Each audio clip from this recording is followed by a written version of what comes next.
देश में बेरोज़गारी को लेकर जिस तरह से लगातार आंदोलन चल रहे थे, यूपीएससी का आंदोलन चल रहा था, एसएससी का आंदोलन चल रहा था, पुलिस भर्ती में घोटाले हुए हैं उसका, पेपर लीक्स का, तो पूरे देश के आंदोलनों को एक साथ जोड़कर इसको एक मुहिम का नाम दिया गया युवा हल्ला बोल, जिसमें बेरोज़गारी जिसकी कुछ डिमांड्स मेन है, जैसे 24 लाख वैकेंसी सरकार खुद पास कर चुकी, लेकिन उस पर अभी कोई काम नहीं कर रही है। सरकारी आंकड़ों के अनुसार कम से कम 10 करोड़ नौकरियां अभी तक हो जानी चाहिए। जैसे एक कहा जाता है कि इतने पुलिस वाले होने चाहिए, इतने शिक्षक होने चाहिए, उसके हिसाब से।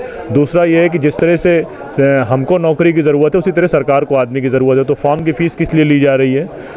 आदमी रहने वाला पटना का, उसका सेंटर डाल दिया गया केरला में, उसका सेंटर डाल दिया गया तमिलनाडु में। तो दो मेजर डिमांड्स हैं, एक तो एग्जामिनेशंस का मॉडल कंडक्ट हो कुछ मॉडल सेटअप हो, और दूसरा ये जो गवर्नमेंट वैकेंसीज़ हैं उनको भरा जाए, और जो ठेकेदारी प्रथा कराई जा रही है संविदा के नाम पे, टेम्परेरी के नाम से, इसको ख़त्म किया जाए। जुमला नहीं, जॉब चाहिए, इस चीज़ के बारे में जुमला यही है कि ये कहा गया कि हमको 2 करोड़ सरकार एक साल में 2 करोड़ नौकरियां देंगे, फिर जब नौकरियों पे भत पिटने लगी तो कहा गया 10% आरक्षण देंगे। तो ये सारे जुमले हैं। हमको जुमला नहीं बल्कि नौकरी चाहिए, कंक्रीट वर्ड चाहिए हमको। जैसा इन्होंने बातचीत में हमारे साथी ने कहा कि हमको 1.5 GB जियो का प्लान नहीं चाहिए, बल्कि हमको जॉब चाहिए। देखिए, देश भर का बेरोज़गार युवा कह रहा है कि हमें जॉब चाहिए। हमारा देश, जहाँ 65% आबादी जो अंडर 35 है, वो देश जिसमें दुनिया में सबसे ज़्यादा वर्किंग एज पॉपुलेशन है, वहाँ का युवा लगातार फॉर्मल एजुकेशन से निकल रहा है और रोज़गार के अवसर ढूंढ रहा है। उनको जॉब्स चाहिए।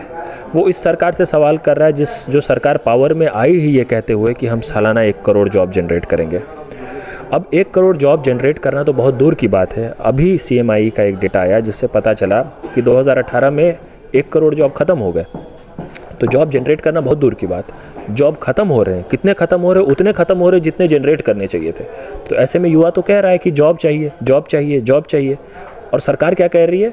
सरकार बीच बीच में जुमले दे रही है तरह तरह के। कभी आंकड़ों को बंद कर देती है, कभी EPFO का आंकड़ा ले आती है, जिसको बताने लग जाती है कि इसी से पता चल जाएगा एम्प्लॉयमेंट कितना है देश में, जो कि फ्लॉड है पूरी तरह से। और फिर ये आरक्षण का जुमला ले आती है। तो इसलिए ये स्लोगन है युवा हल्ला बोल का कि हमें जॉब चाहिए, जुमला नहीं। इसी स्लोगन के साथ युवा हल्ला बोल अभी आने वाले समय में एक देशव्यापी कैंपेन चला रहा है। और 27 जनवरी को दिल्ली में एक यूथ समिट का आयोजन किया गया है, जिसमें देश भर से छात्र प्रतिनिधि जो संघर्ष कर रहे हैं अलग अलग, वो सब इकट्ठा होकर, एकजुट होकर इस सरकार को जवाबदेह ठहराएंगे। और सरकार को ये संदेश देंगे कि अब तक जो अलग थलग होकर जो संघर्ष चल रहे थे, कई अलग अलग आंदोलन चल रहे थे, वो सब एकजुट होकर अब इस सरकार से सवाल कर रहे हैं। तो 2019 में देखने को मिलेगा इसका कुछ? मुझे उम्मीद है कि देखने को मिलेगा, और मिलना भी चाहिए देखने को। अगर जिस देश में नागरिक अगर असंतुष्ट हो, और असंतुष्ट हो तो और चुनाव में ना दिखे, तो फिर तो ये बुरी बात है ना। दिखना चाहिए, बिल्कुल दिखेगा।